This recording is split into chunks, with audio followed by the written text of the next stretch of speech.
the new iPhone 17 series is now out, and honestly, I feel like this is going to be very destructive to the Android flagship phones.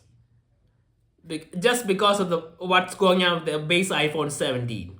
I mean, sure, there are the pros and there's the Air, but the big story about this launch is definitely the base iPhone 17.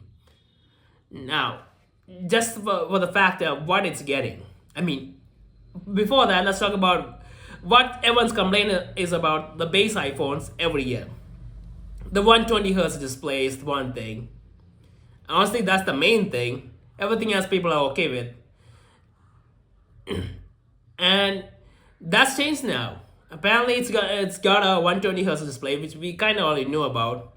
I mean, sure, Apple managed to get away with 60 hertz for a long time, but it was inevitable, and they gave it to this phone. Plus, they gave up the newer selfie camera, which can take vertical and horizontal type of selfies, because the new sensor, the square sensor, somehow that makes it be able to do that, which is great for people who take reels and live videos and all that stuff. If you want more people in there, you can just do it vertically, which is great. And what else is there? Oh yeah, the base storage of these phones are now 256. Finally. And then there's the display is apparently as bright as the Pros, about 3000 nits max brightness. That's a lot of brightness. And it's 6.3 inches, just like the previous year's Pros and this year's Pros. Now, I was concerned about this. I thought they were going to keep using the 6.1, but no. They put in a 6.3 inch, which means it's a slightly bigger screen, even though it's mostly due to the bezels being slimmer. Oh yeah, the bezels are slimmer now. So, which makes it look more like a Pro. Not that the bezels were really terrible before, but now it looks much more like a Pro phone. And think about it, what all specs are we getting with this phone? We're getting the 120 Hz refresh rate. We're getting a better, more advanced selfie camera. We're getting double the storage for the base phone. We're getting what else? Slightly bigger battery with a bigger screen. Fantastic. Because I feel like the 6.4 to 6.3 inches is the sweet spot. The 6.7 inches are just too big.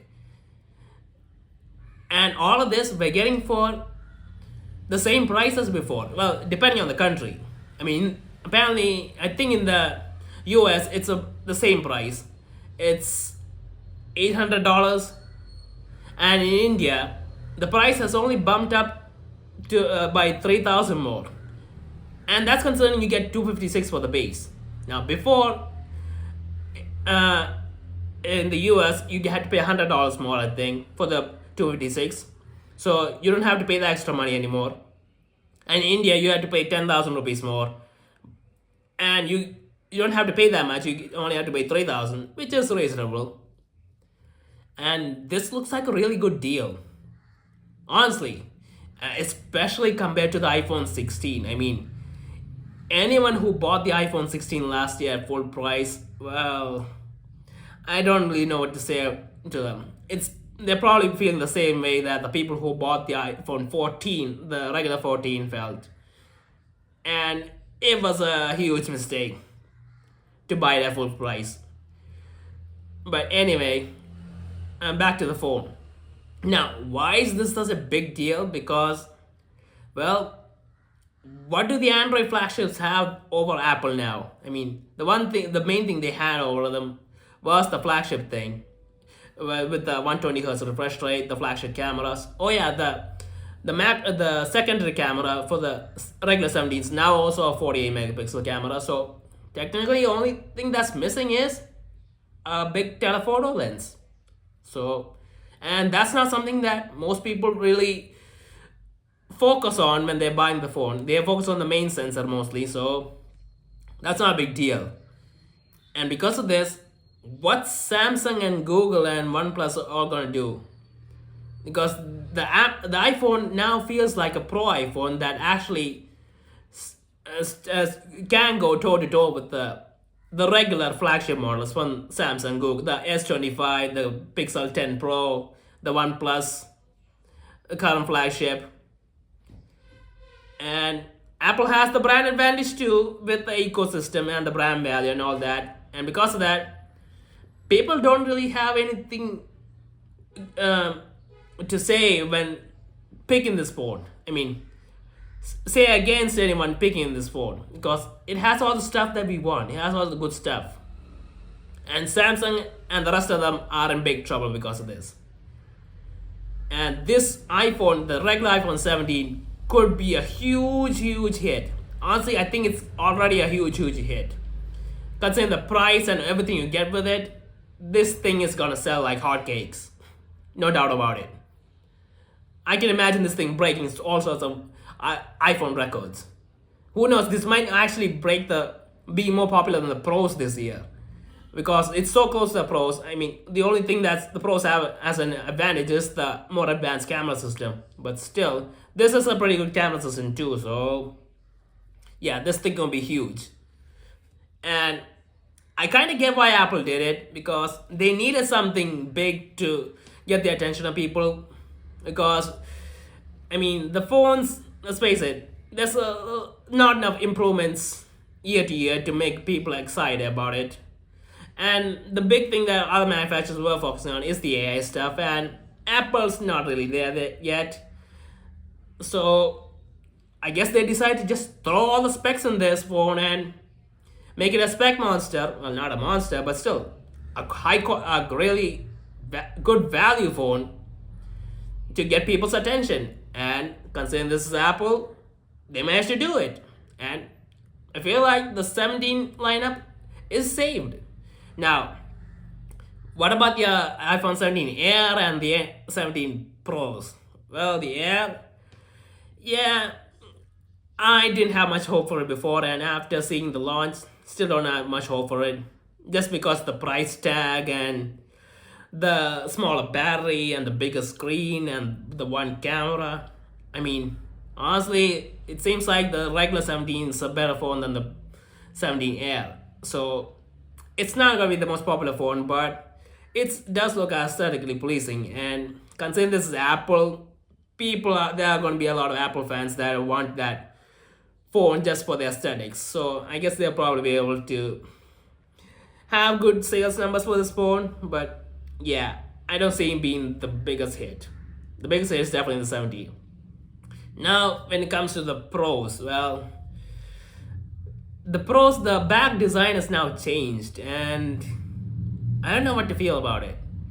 Because I understand why they changed the back. The camera hump is now a kind of bar that stretches across the body from one side to the other.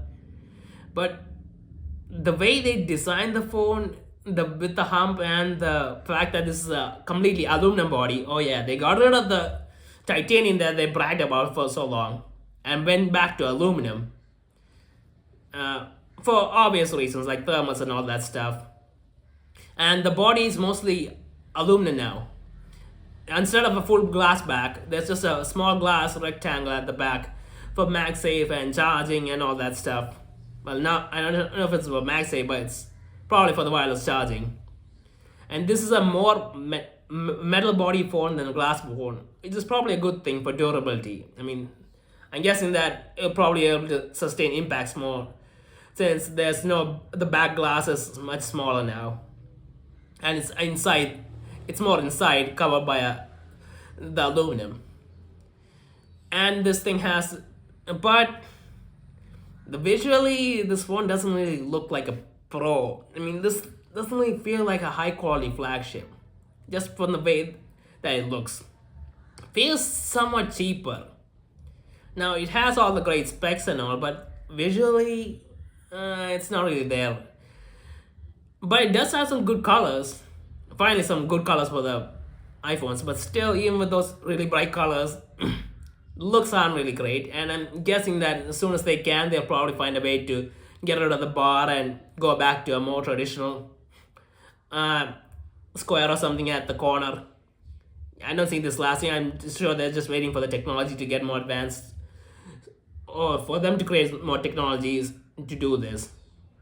But yeah, the pros, apparently it has a slightly bigger battery now. We don't know the battery specs, so it's gonna have better battery life, and it's gonna have a improved telephoto lens for 4x optical zoom and 8x optical zoom. I don't understand how that works exactly. It's gonna have better zoom, so that's why the bar was stretched out. But yeah, overall the pros seem good. It seems still like the flagship phone, but not really enough differences to get people's attention. But that's what the 17s are for, and that's gonna be doing the heavy lifting this year. And the 17s are really popular worldwide, especially in India. Everyone goes for the base models, the 70s, because the pros are really expensive with all the higher taxes and all. The price is just isn't justified. And for 83,000 for this phone, it's gonna be a huge hit in this country, that's for sure. And I'm not even sure people are gonna be that interested in buying the discounted iPhone 16s when the sales show up here. Usually that's what happens. People wait for the sale of the previous model when the new model shows up and buy that 30,000 rupees discounted. But even with that discount, I think more people are going to be inclined to want to buy this phone, and they're probably going to try and stretch for this phone because this phone seems really, really good. So yeah, that's what I think of the iPhone 17 series launch, and they managed to get through it well. They managed to give something that people actually really wanted, even without the AI stuff. And I guess they can have another year to come up with something even better. So